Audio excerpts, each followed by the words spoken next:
I love you.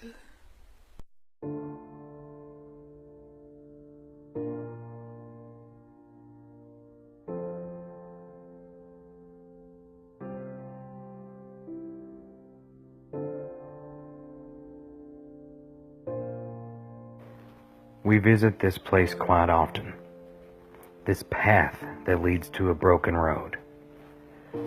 We find ourselves lost in the memory of a smiling face or a passionate kiss, years after the feeling has faded, along with the one that you shared it with. No matter how it ended or why it ended, people leave their footprints on our paths that never truly disappear. They just fade in time.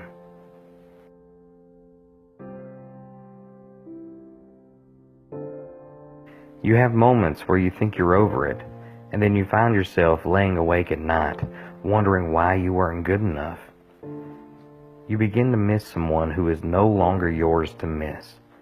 Dream about someone who is no longer yours to dream about, and continue to love someone who is no longer yours to love. Because love is failiness. Someone takes your breath away. They rob you of your ability to utter a single word. They steal your heart. And so we grieve. Our grief is all of our love that we want to give, but can't. All of that unspent love gathers into the corners of our eyes, the lumps in our throats, and it sinks into that hollow part in our chest. Grief is just love with no place to go.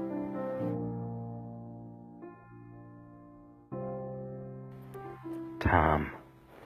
What a cruel mistress, and an even crueler excuse. People always say that time heals all wounds, but no one can ever tell you what you're supposed to do right now. See, right now you can't sleep. Right now you can't eat. Right now you still hear their voice and sense their presence, even though you know that they're not there. Right now, all you can do is cry. We know all about time and wounds and healing, but we still don't know what to do with all that pain right now.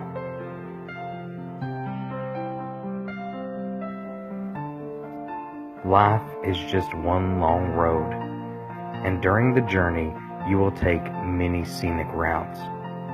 Along the way, other lives will merge with yours, and eventually they will exit as well. We cannot drive down this road.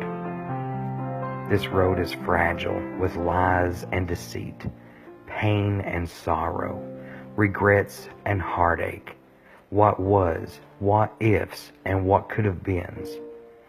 The broken road, where love had existed and died, where laughs have turned into tears, and where hearts have been battered and beaten. It's a road where I have learned that goodbyes will always hurt. Pictures can never replace memories. Words cannot heal hurt feelings. And heroes often go unsung. I miss you so much. Do not search for love. You'll never find it. But it doesn't just fall into your lap either. Love comes when you least expect it, hidden and disguised. It may be with someone who you've known your entire life, and you just never looked at them in that way before.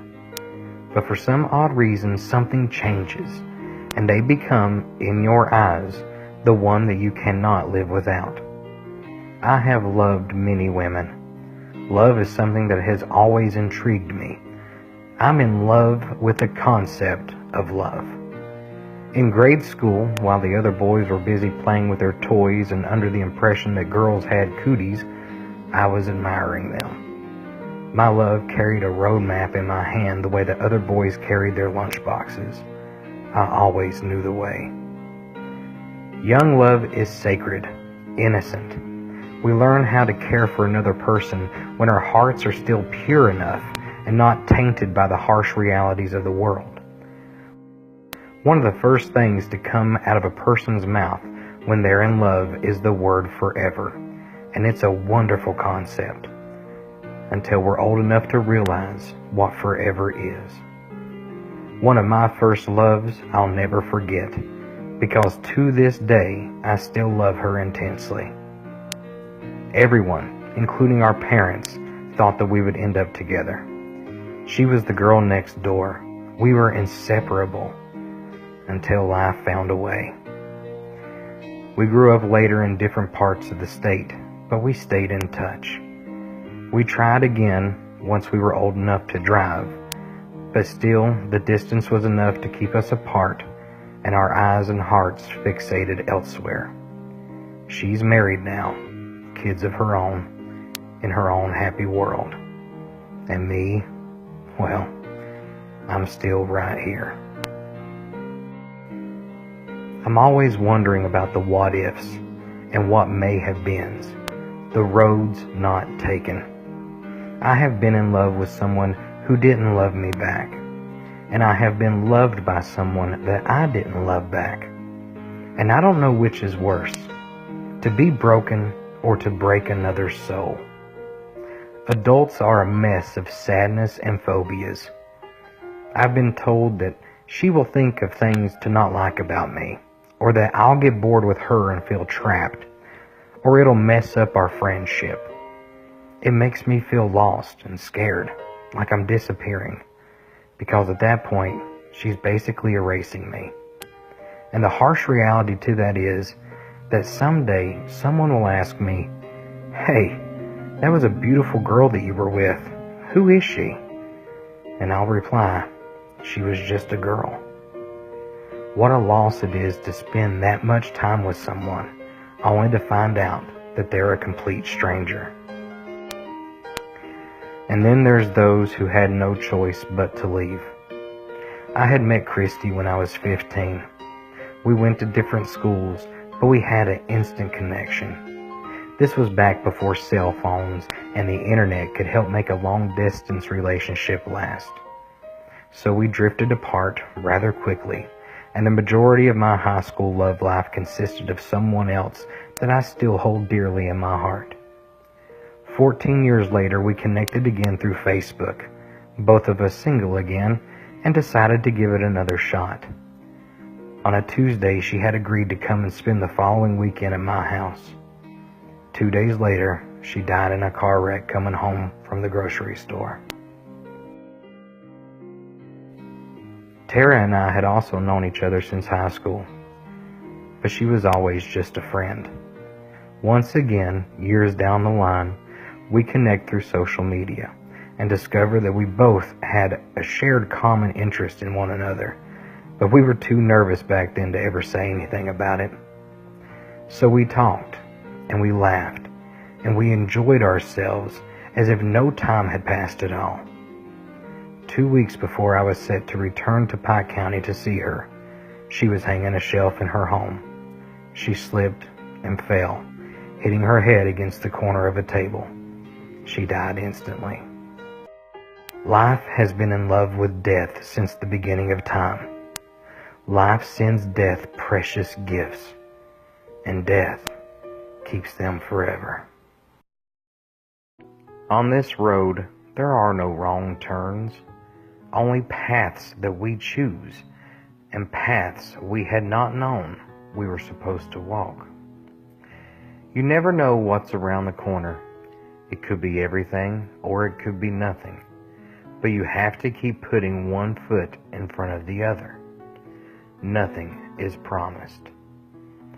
I have not always chosen the safest or easiest path. I've made mistakes, plenty of them. I sometimes jump too soon, fall too fast, and fail to appreciate the consequences. But one thing that I've learned along the way is to heed the call of my heart. The safest path is not always the best path, and the voice of fear is not always to be trusted. Love is not about finding the right person. It's about creating the right relationship. It's not about how much love you have in the beginning, but how much love that you build till the end. It's about throwing caution to the wind and taking chances, losing and finding happiness, appreciating the memories, learning from the past, and realizing that everyone is different. Everyone wants to believe that endless love is possible. I've wanted to believe in it too. But love is messy. It takes turns that people can't foresee or even understand, leaving a long trail of regret behind us. And those regrets always lead to the what-if questions that can never be answered. It's true that I have been hurt in life, quite a bit. But I have also loved and been loved, and that carries a weight of its own. In the end, I'll look back on my life and see that the greatest piece of it was love. The problems, the breakups, the divorces, the tears, the loneliness, the sadness, those will be there too, but they will be smaller pieces. I could have left after high school, traveled to Los Angeles, and lived my dream. Instead, I chose love. I will always choose love. I want love to conquer all. But I know that love cannot conquer anything on its own.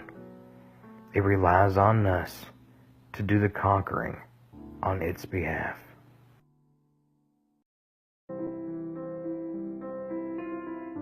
Life can only be understood by looking backward, yet it can only be lived by moving forward. The past is always there. It lives inside of you, and it helps make you who you are today. Being here now is what's important. No past, no future. Time is a very misleading thing. We can gain experience from the past, but we cannot relive it. We can hope for the future, but it is never promised. Here on the broken road, the clock is ticking. The hours are going by in the blink of an eye. Here, the past increases and the future recedes. Possibilities decrease and regrets continue to pile up when all we want is happiness. But we have a very awkward way of looking at happiness. Happiness should depend more on the inward disposition of your heart and soul than on the outward circumstances. Being happy doesn't mean that everything in your life is perfect. It means that you have decided to look beyond the imperfections. The darkness is approaching. I have reached the part of my road that has been closed off for so long. This is where I learned the harshest lessons of loss. This is where everything becomes confusing and sorrowful. The darkness, where I have managed to get lost time and time again. Hell changes you. It changes who you were. It changes who you are. It changes who you could have been. This approaching darkness is the point in my life when I realize that nothing will ever be the same. From this point on, time would be divided into two parts: what came before and what came afterwards. There is darkness inside of us all. Mine just became more dangerous than most. Still, we all have it. We are what we are because of it, or perhaps in spite of it. Some of us use it as a shield to hide behind. Others use it as an excuse to do unspeakable things. But truly, darkness is just a piece of the whole puzzle. It's neither good nor evil unless you make it so. Someone I loved once gave me a box full of darkness, and it took me years to understand that it too was a gift. In the darkness, I am kept awake by the endless chatter of my inner self. I hear it speak softly of old hurt and speak fondly of past loves, but its demands and anxieties echo through me in constant screams. I can be calm and composed all day long, but in the darkness, my mind begins to riot. But in the heartfelt mercy of God, the light from above will shine on those sitting in the darkness to help guide us through it. Because this is where she appears, in the dark of night. Somewhere deep, love is buried in a burned-out opening where a heart used to be. A piece of stone carved to resemble a heart resides there now like a Christmas ornament, swaying slightly. But it has animation. It moves sluggishly, moaning in anguish. People are scared of me. Some people hate me and wish my demise, for I have broken laws to justify the means. I walk alone in the present and weep for a past that has long left me behind. The way she looked that night in that black dress, I have never seen a more beautiful woman in all my life. My lover, my best friend. You're thinking about me again. I often do. I wish I could go back to yesterday. The joy is remembering, but the pain is knowing it was yesterday. You dwell too much on a time that has forgotten you. It's hard for me to remember life before you, because all those memories seem to have the depth of a photograph. It's pretty foolish to try to play better or worse. It's simply a matter of what was and what no longer is. What are you searching so hard for, honey? Reason, justification, some sort of meaning to what happened. You want meaning? Well, the meanings are out there. We're just so good at reading them wrong. You have to accept the fact. The reason may never be clear. It was meant to be. I just can't accept that. I was overwhelmed by all the lines connecting you to me, and us to love. It was meant to be. I've always wondered why. Why what?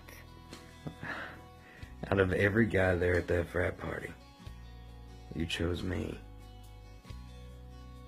I mean, the room was full of guys that were studying to be doctors and lawyers, and here I am, just some regular Joe that worked at Walmart. And you chose me.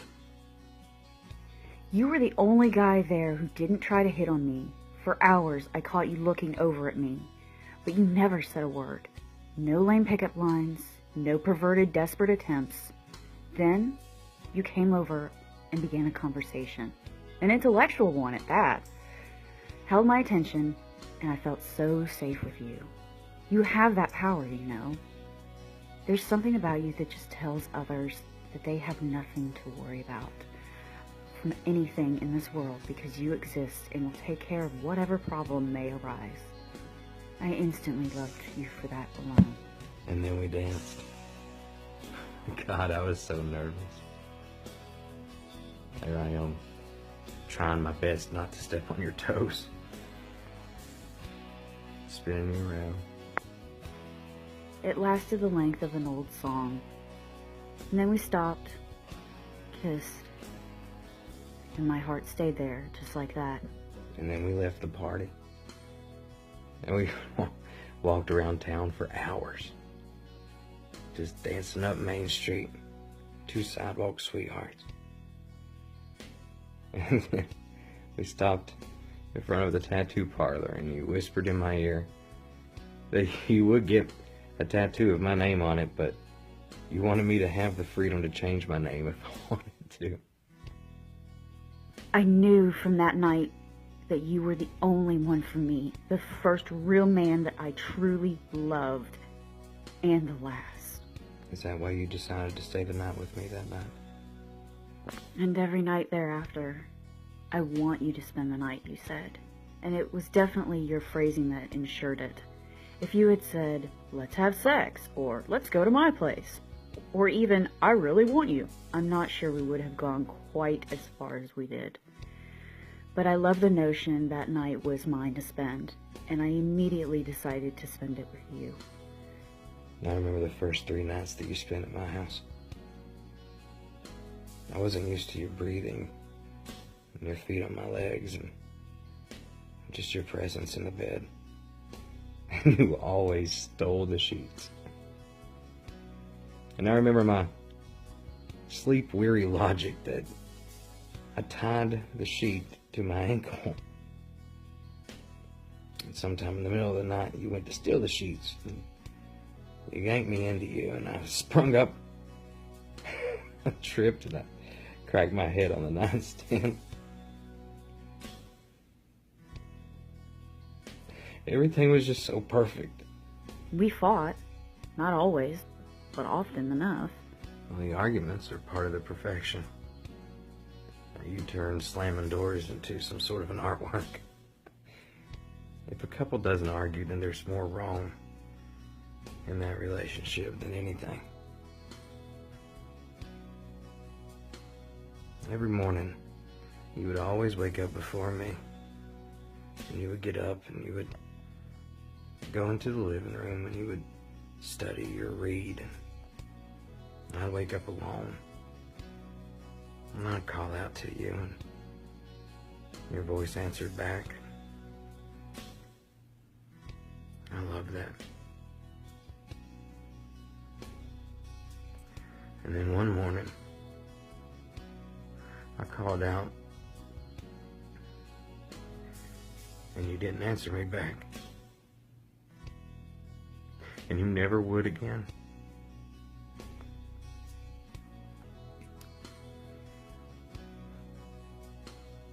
To this day, I still get that feeling in my stomach if I wake up alone. There's no one around. Sweetheart, it's been a long time. You'll never move into the future when you're too busy clinging on to the past. I love you, and I always will love you, but you have to let yourself fully heal. It surprised me. It surprises me still that you was the first one to say it. I really thought that I would be the first one to utter those 3 words. It's some magical moment, you know. Instead, the movie had just ended. And we were sitting there on the couch cuddled up. The credits were off, and we were cast in this fluorescent white light of the TV. And I got up and I went over to turn it off. And right before my finger touched the button, you said, I love you. And I got up, I turned around, I came back to you. And we just sat there and held each other for the longest time.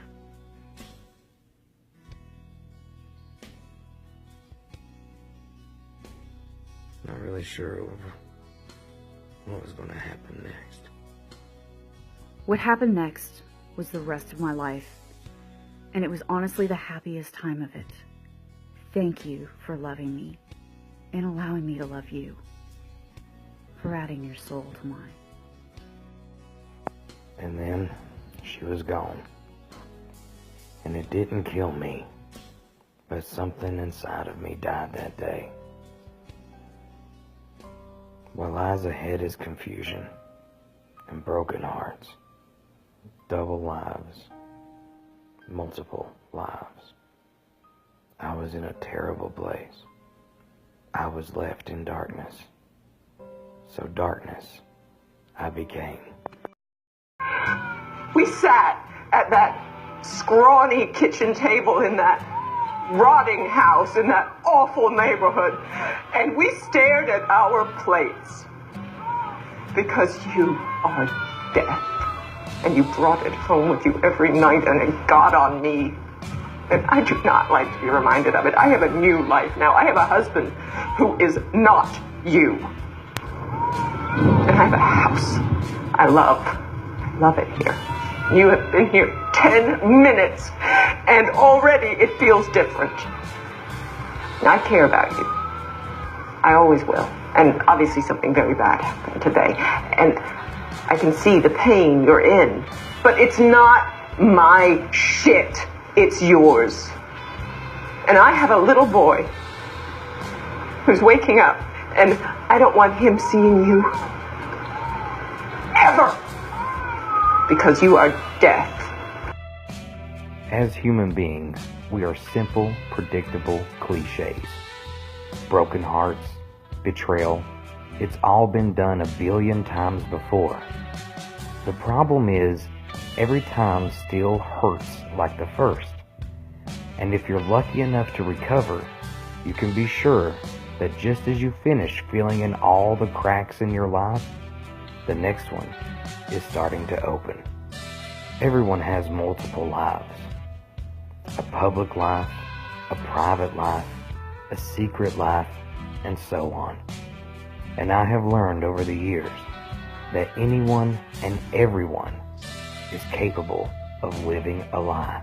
But if you're living more than one life, you're lying to everyone, and you're bound to slip up in some way. You're bound to get something wrong. I used to be so good at lying, and it's not something I'm proud of. But you could know the absolute truth.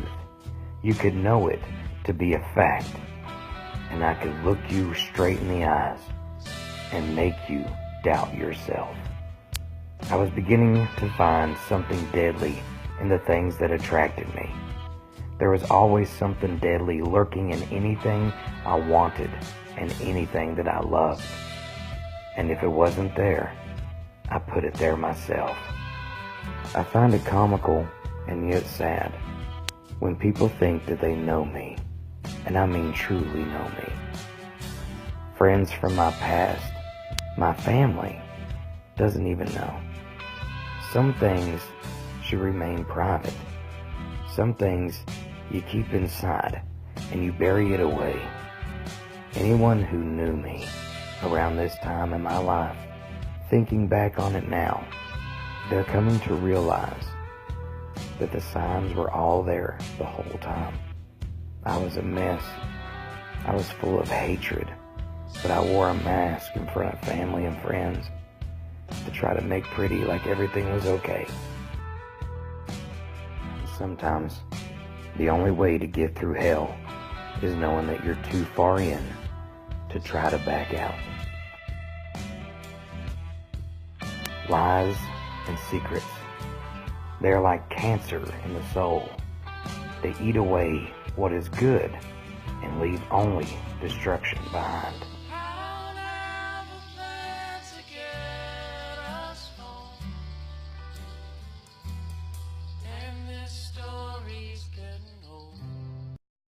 Light thinks that it travels faster than anything, but it is wrong.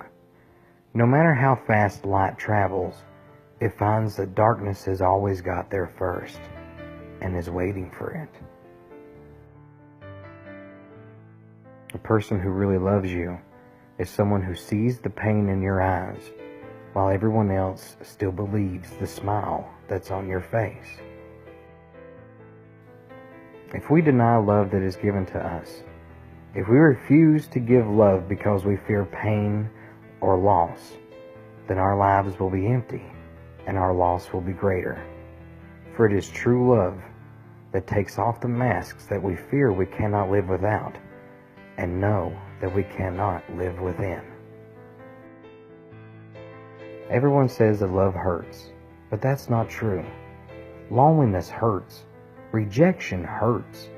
Losing someone hurts. Everyone confuses these things with love, but in reality, love is the only thing in this world that covers up all of the pain and makes you feel wonderful again.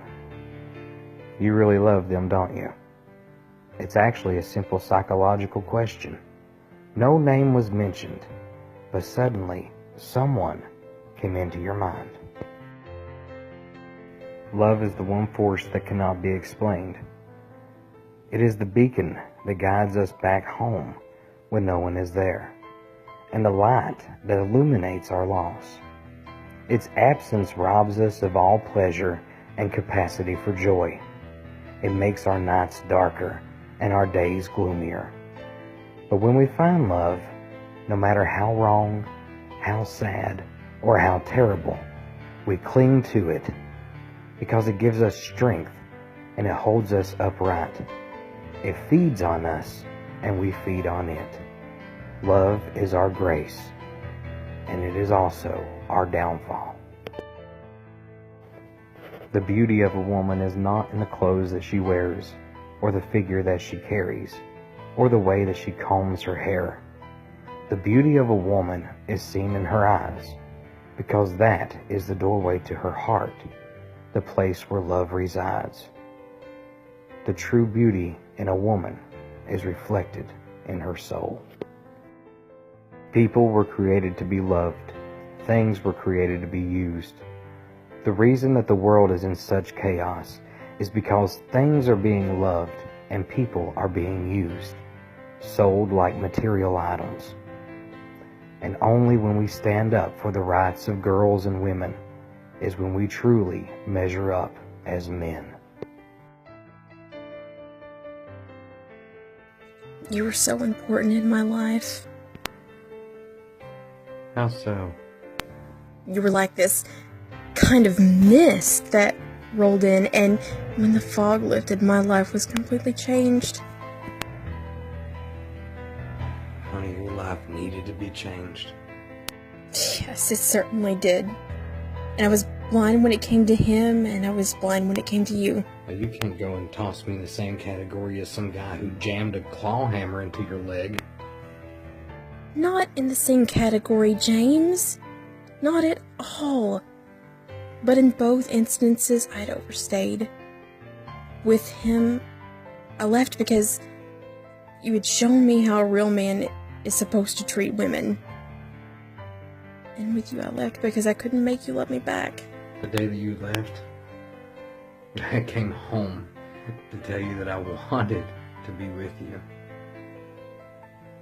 I was finally ready to have an actual relationship.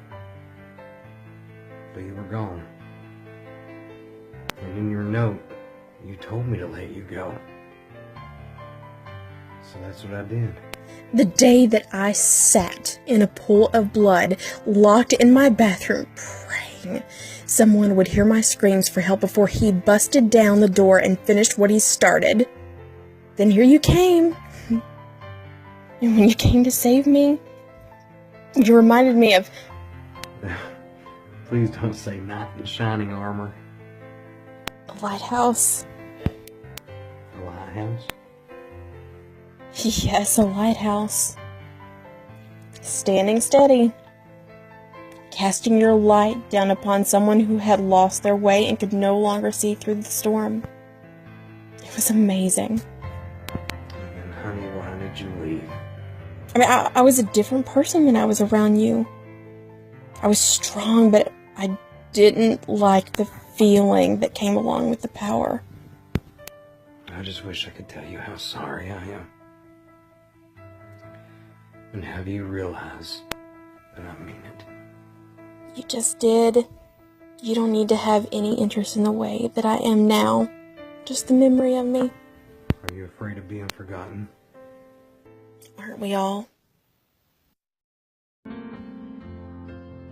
It was at this point in my life that my family began to wonder where I was and what I was doing all the time. So I began introducing them to different women, leading a normal life while around my family. But I would stay away for hours at a time, sneak away, and keep living my other life as well. Shortly after Bianca, Janetta came into my life, victim of another abusive relationship. Only this time, I couldn't get through to Janetta like I had Bianca. Janetta was too much in love with Brian. She would call me, I would come and get her. She'd stay with me for weeks on end. And then somewhere along the way, he would convince her to come back. Janetta was different though. Janetta showed me the light again. She was a gypsy girl. She surrendered her dreams to her soul because it was a free spirit who believed in no boundaries.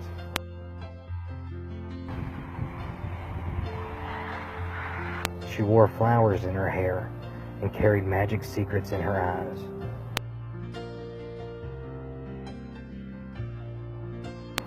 She showed me how to view the world in all its natural beauty, how to find peace and solace within nature. But like Bianca had tried to get me to love her before, I had tried to get Janetta to love me back, and she just couldn't bring herself to leave Brian in the past. A relationship like that gets turned up in degrees. Scientifically speaking, if you was to place a frog on a hot frying pan, the frog would jump straight off. But if you was to take a frog and place him on a cool frying pan and slowly turn up the heat, he will stay on the frying pan until he burns to death. A toxic relationship works the same exact way.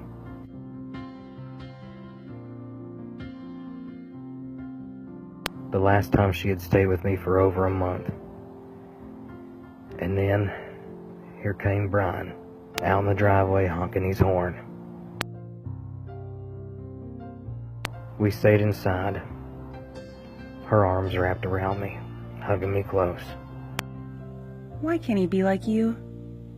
To which I replied, why can't you just stay with me?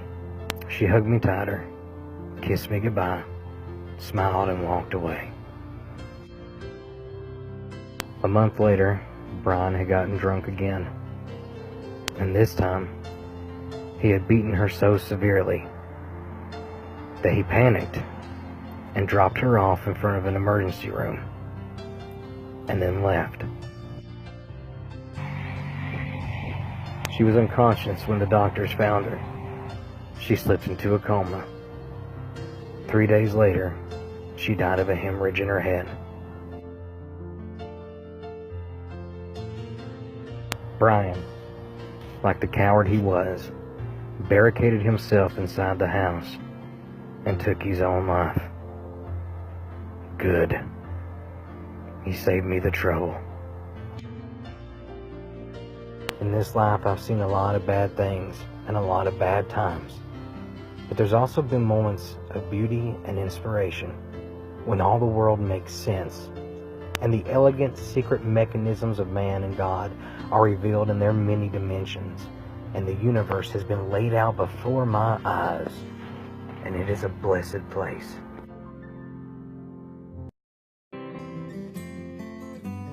The ghosts of our past haunt us, and yet we still can't decide if the pain they caused us outweighs those moments when they touched our soul.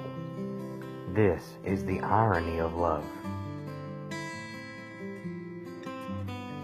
Janetta had shown me the light again, and after she was gone, I decided to stay in the light just a little longer, to see what the light had to offer.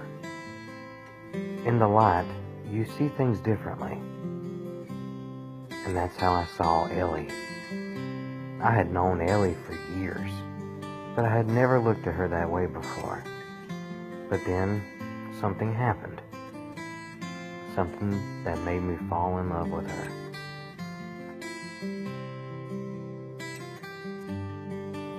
And someday, you'll meet someone who will love you more than anybody you have ever known or ever will know. They will love you with every bit of their energy and soul. They will sacrifice, surrender, and give so much that it scares you. Someday, you'll realize who that is. Sometimes, people realize who it was.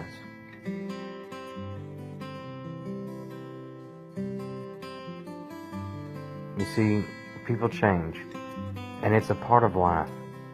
But sometimes it's easier to hold on to the memories of who they were, rather than realize who they've become. Life will not break your heart. It'll crush it.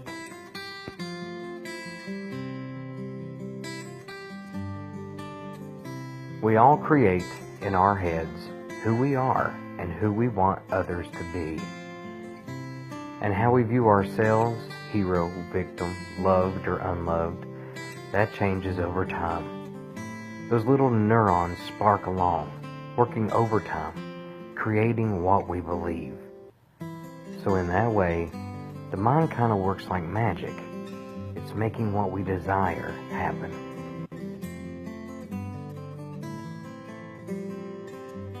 Happiness comes to those who are moving towards something that they want very much to happen. And it almost always involves making someone else happy. I tried to walk in the light with Ellie, and we had a beautiful miracle daughter. But still, there was something in the darkness calling to me. There was still something out there that I was searching for and hadn't found yet. Ultimately, I let Ellie go. And once again, I found myself shrouded in the darkness. There are two people living inside of me, and their battle constantly rages on. One represents fear, anger, envy, sorrow, regret, greed, arrogance, self-pity, guilt, resentment, inferiority, lies, false pride, superiority, and ego. The other stands for joy and peace, love, hope, sharing, serenity, humility, kindness, friendship, empathy, generosity, truth, compassion, and faith. Which one wins, you ask? Well, it's the one that you feed. You see, the broken will be able to love harder than most. Because once you've been in the darkness, you're going to appreciate everything that shines. And that's where Sarah comes in. She was there in the darkness too. We embraced it, we lived it, and loved it. The world was ours. Anything we wanted or needed, we had it at our fingertips. We lived for the day. The future was just an afterthought. We accepted our horrible pasts. We forgave one another for the wrongs that we had done. And we lived as if tomorrow would never come. We owned the darkness and everything in it. Love is giving someone else the power to absolutely destroy you, but trusting them not to. Love is not what makes the world go round. It's what makes the ride worthwhile. And when you find someone who knows all your flaws, mistakes, and weaknesses, but still thinks that you're absolutely amazing, you do anything that you can to hold on to it. And after 2 years, we were married by the lake in the heat of August. Here's the problem. We knew each other. We knew all of our secrets, our dirty deeds, our dark sides. We knew them and we accepted them. But once we decided to live a normal life, we brought the darkness with us and we introduced it to our friends and family. Of course, we have both lied to the people in our lives for so long. They began to blame us for corrupting one another. To my family and friends, Sarah was a bad influence, and to her family, I was to blame. Certain members from each side came up with a plan to break us apart, and ultimately it worked.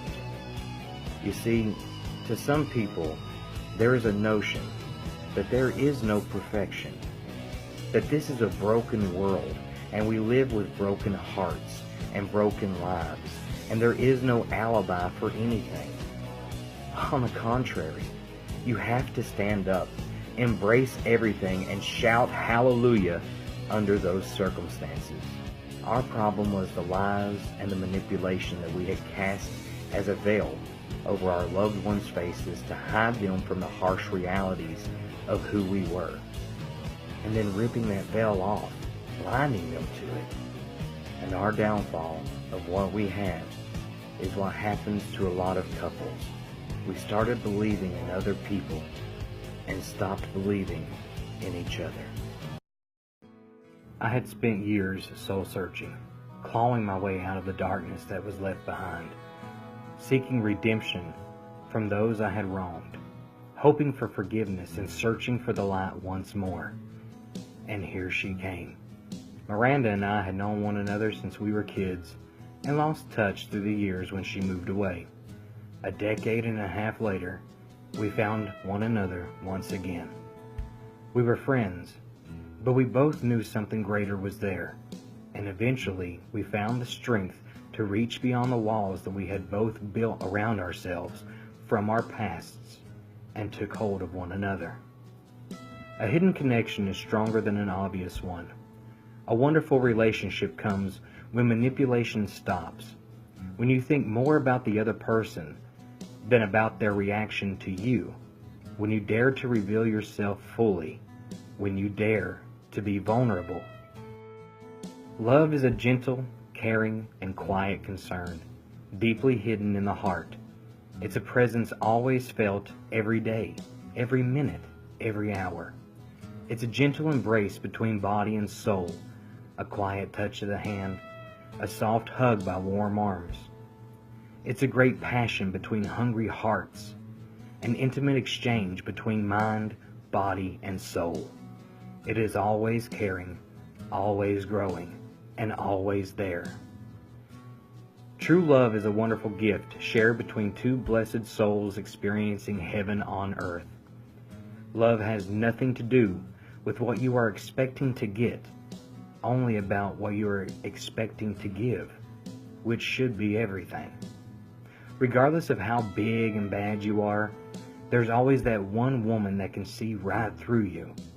She's both your strength and your weakness, and that was Miranda. Some will say that behind every great man stands a woman, but that's where they're wrong, because any great man will acknowledge that his woman stands beside him, and lots of times she leads him when he begins to stumble and fall. Miranda walked right alongside of me, holding my hand every step of the way, and if I fell, she would catch me and lead the way until I found my footing. You see, you don't need to know the meaning of life. It's enough to find someone that does, and then fall asleep in their arms. Then you can sleep as a child does, knowing that someone as strong or stronger than you is protecting you from the evil and danger in the world. When I would look into her eyes, it was her, I, and our family that I would see. Everything else was at a standstill. I could feel my heart racing and my body quaking. My palms would get sweaty, butterflies in my stomach, and my tongue would tie in knots. But as soon as she would smile, that all just went away. She was gorgeous in every way and perfect in every form. I saw my other half, my best friend, my everything, my soulmate. People think that your soulmate is your perfect fit because that's what everyone wants. But a true soulmate is your mirror. They are the person that shows you everything that's holding you back and who brings you to attention so that you can change your life for the better. They are the most important people that you will ever meet. When she was with me, I was complete, and in her absence, I became lost again. But I guess that's how it goes with soulmates. One isn't much without the other. We all have cracks and tears and sharded glass in our souls. Some have more than others. Miranda put those pieces in the palm of her hand and said, "Let me fix this." I would have chosen hell over heaven if I had to. Death over life, just to be with her. But then, it happened. After so long of being happy, the darkness inside of me busted the dam in my mind that held it back. I didn't understand it. No one did. But all of that insecurity and fear and inferiority flooded my entire being. And I mentally checked out on her when she needed me by her side. That other person controlled everything about me, and I was trapped inside watching helplessly as I pulled away to myself and pushed her away at the same time. This is when they diagnosed my PTSD. From years of keeping the dark secrets of my life contained, from never facing them head on. You can push things down as much as you want, but eventually they will all come back and destroy everything. The number one rule in any relationship is to never let the one you love feel alone, especially when you're right there. She tried. My God, how she tried. But everyone has a breaking point, and I can't blame her in the least. To this day, I'm still trying to get better. I'm trying to be happy. I'm trying to stay focused. I'm trying not to get overwhelmed. I'm trying not to overreact or overthink. All I can do is try. I definitely learned a lesson this time. I learned that I can be broken. I learned that I'm not as tough as I thought. I see it now. I know myself better. And that in itself is a major accomplishment. Thankfully, she's still by my side as one of the best friends that I've ever had. And I can't honestly ask her for a second chance to prove that I am the man that she knew and believed that I could become. Because that time isn't here yet. I'm still working towards becoming him once again. We can touch metals. We can feel the wind. We can swim in the ocean. We can skip stones and know that they will go on. I discovered that it was my destiny to touch true love and say goodbye.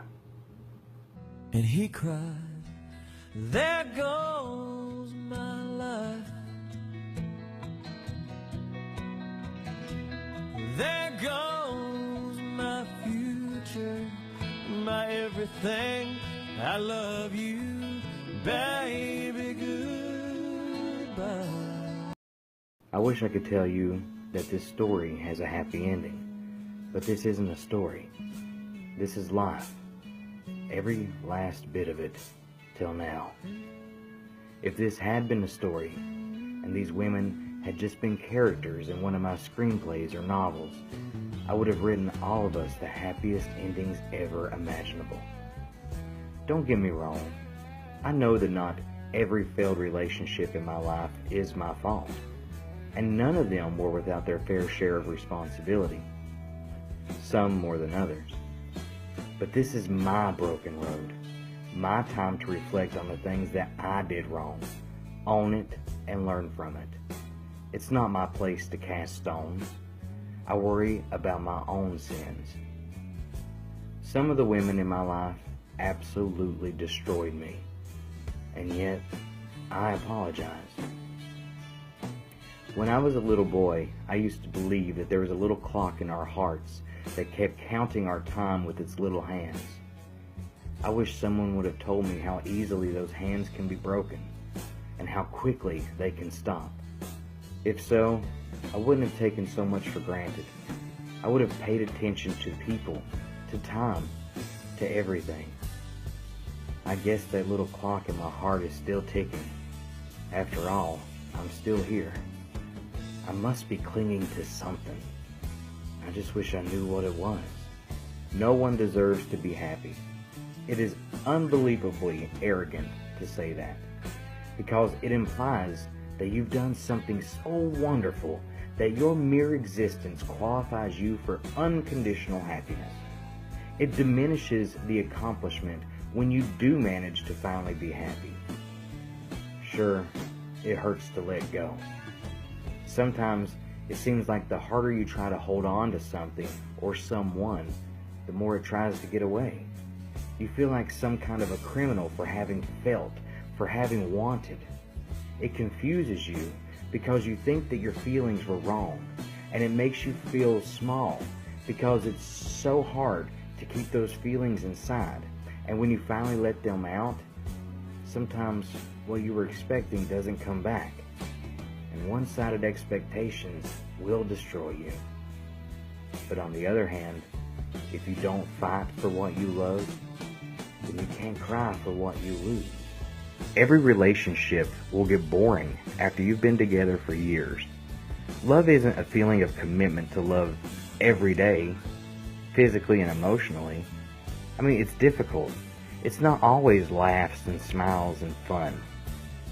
People tend to quit when it stops being fun, and they go look for someone else because that spark is gone. No, that's not how it works. You want somebody to never give up on you and love you unconditionally. Then you have to do the same. You have to be the change.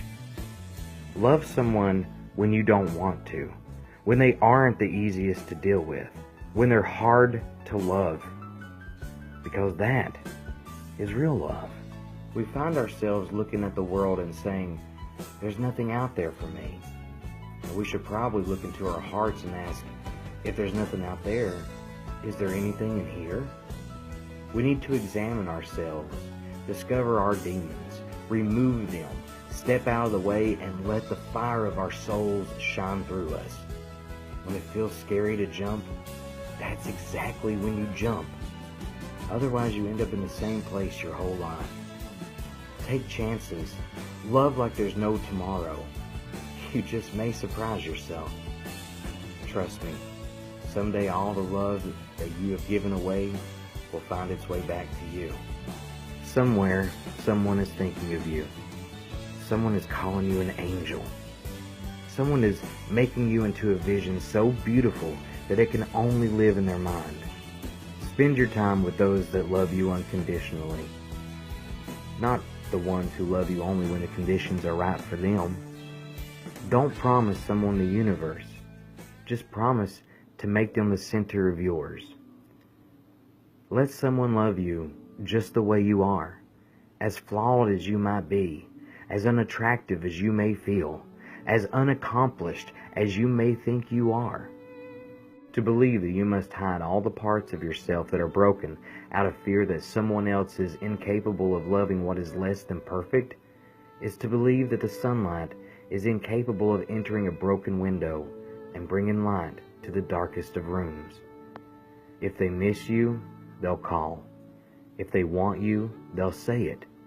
If they care, they'll show it. And if not, they aren't worth your time. If someone really wants to be with you, they'll do anything in their power. They will find a way. They will find a reason. They will find the strength, and they will make the necessary effort. Let these words not only touch your ears, let them travel through your soul and rest in your heart. To the girl who stays home in bed because she's too depressed to face the world, I love you. To the girl who drowns her feelings in a bottle of alcohol, I love you. To the girl who stands in front of the mirror, unable to fight back the tears as she criticizes every inch, I love you. To the girl who watches the one she loves fall in love with someone else, I love you. To the girl who has a boyfriend or husband that tells them that she isn't good enough, I love you. To the girl who cries on the cold tile of her bathroom floor, bloody razor in her hand, I love you. To the girl who locks her bedroom door whenever someone's been drinking, I love you. To the girl who won't go home tonight because she's tired of fighting, I love you. To the girl who wears long-sleeve shirts in the middle of July to hide the bruises and the scars, I love you. To the girl who feels hopeless and alone, I love you. To the girl who pops a handful of pills just to ease the pain, I love you. Whatever troubles you are facing, whatever life may throw at you, always remember that someone out there loves you, even if it's only me. I have been asked many times what my definition of love is. Well, it's not about getting engaged, married, or even in a relationship. It's about being secured, happy, safe, relieved, and feeling good. It's about having a peaceful state of mind. It's about sleeping at night without the fear of losing what you have. It's about being yourself and not someone else. It's about feeling happy, respected, understood, and appreciated. It's about the right person and the right time. See, I want to run away with someone in the middle of the night and go on adventures and see the world and eat at cheap truck stops and sit on top of the car and look at the stars and just be somewhere else than here. They say that true love only comes around once, and you have to hold out and be strong until then. Well, I've been waiting, and I've been searching. I am a man underneath the moon, walking down this broken road. It's a road that will not always take me where I wish to go, but I will travel down it nonetheless. As the darkness approaches once again, I keep walking along. Until you have seen someone's darkness, you don't really know who they are. And until you've forgiven someone's darkness, you don't really know what love is. Matthew 6:22. The eye is the lamp of the body. If the eye is healthy, your whole body will be full of light. But if the eye is bad, your whole body will be full of darkness. If then the light in you is darkness, how great then is the darkness?